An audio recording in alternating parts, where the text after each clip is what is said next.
Hello. There's widespread support for one feminist claim that gender should not have a defining role in creating social hierarchies, and some go further, arguing that gender is a social construct that should be eradicated. Yet at the same time, many people want to identify positive female traits that they want to promote.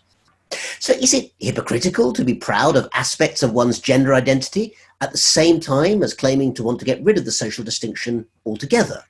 Must we choose between these two seemingly contradictory claims? Or can we retain and even celebrate gender identity while at the same time campaigning to get rid of it? Tough questions, but very important ones. And I think we've got three fantastic speakers here to debate the issues today. Let me introduce them to you. First of all, Eileen Myles is a prolific writer of poetry, plays, fiction, non-fiction, and theatre pieces, and they've been a leading voice in progressive gender politics for the last 30 years. Bianca Jagger is a human rights, civil liberties, peace, social justice, and environmental protection campaigner, and she is founder and president of the Bianca Jagger Human Rights Foundation, which she established in 2005 to be a force for change and a voice for the most vulnerable. And Nina Power is a cultural critic and social commentator. So I'm going to start, as is our habit here at the festival, with asking each of our speakers to give us 3 minutes in which they'll introduce their take on the starting question. And that question is the starkly put question of, should we seek to eradicate gender? And to start us off, could I ask you to join us, Eileen Myles?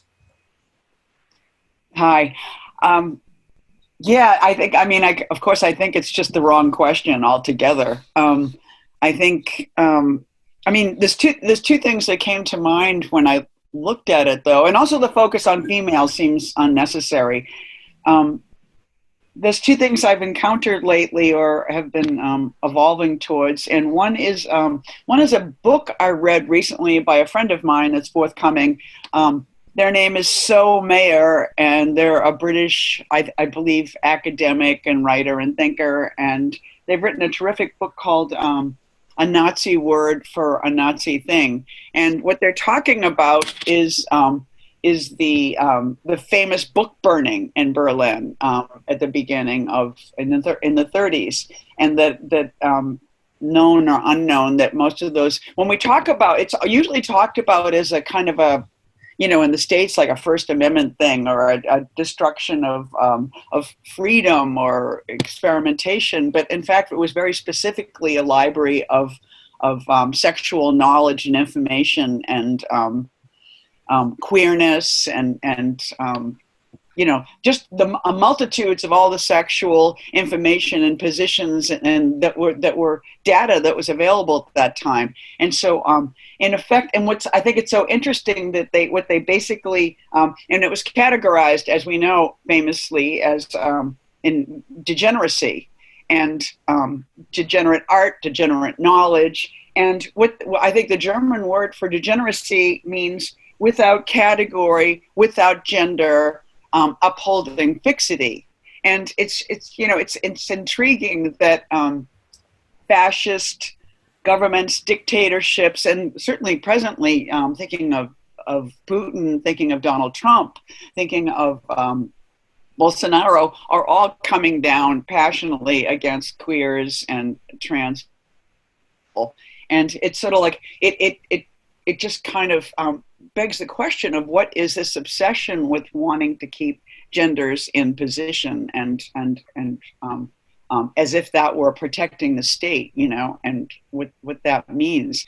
I think it just comes down to, like kind of keeping supposedly men with dicks out of women's bathrooms. And there's this kind of projection of rapiness onto trans people, and all, which seems to me to remind me of, like just kind of a cool way in the patriarchy of marriage being an institution created to protect women from being raped by other men so that they can be raped by this man.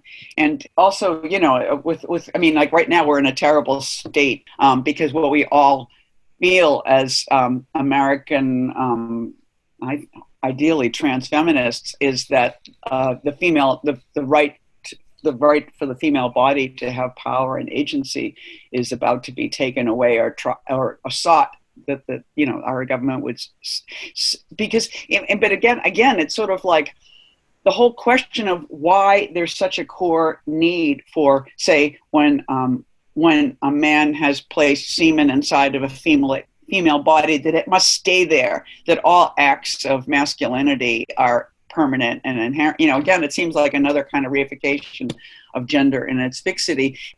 So thanks very much indeed for setting forward those points so clearly. And thanks also for reminding us of that terrifying Nazi term, entartete Kunst, the degenerate art, which of course had tremendous destructive power in the 1930s.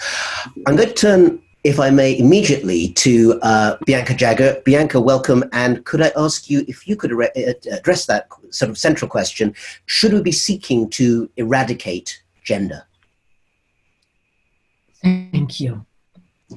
No, I am not advocating that we should eradicate gender. Let me be clear and concise. I am a human rights defender. I have spent my life, my adult life, defending the right of women and girls. If I made just simply go to some facts from the UN that are critical for me and for many women. Perhaps this debate is a debate that is taking place in the developed world. So I know about the existential battle that women are facing throughout the world today, especially during the pandemic, when sexual violence and domestic violence has increased, and that when women are lives in many places, including right here in the UK, are at stake. But let me say some things from the UN. Equality between men and women was a core tenet enshrined in the UN Charter in 1945. Yet 75 years later, women and girls live in a world of widespread gender inequality. Turning this around is a priority of the UN in 2020 and of the Bianca Jagger Human Rights Foundation as well, which also marks the 25th anniversary of the Beijing Declaration and Platform for Action, the 20th anniversary of Security Council Resolution 1325 on women, peace and security, and the 5th anniversary of the Sustainable Development Goals. The 2030 agenda is clear: gender equality and the empowerment of all women and girls is a goal in itself.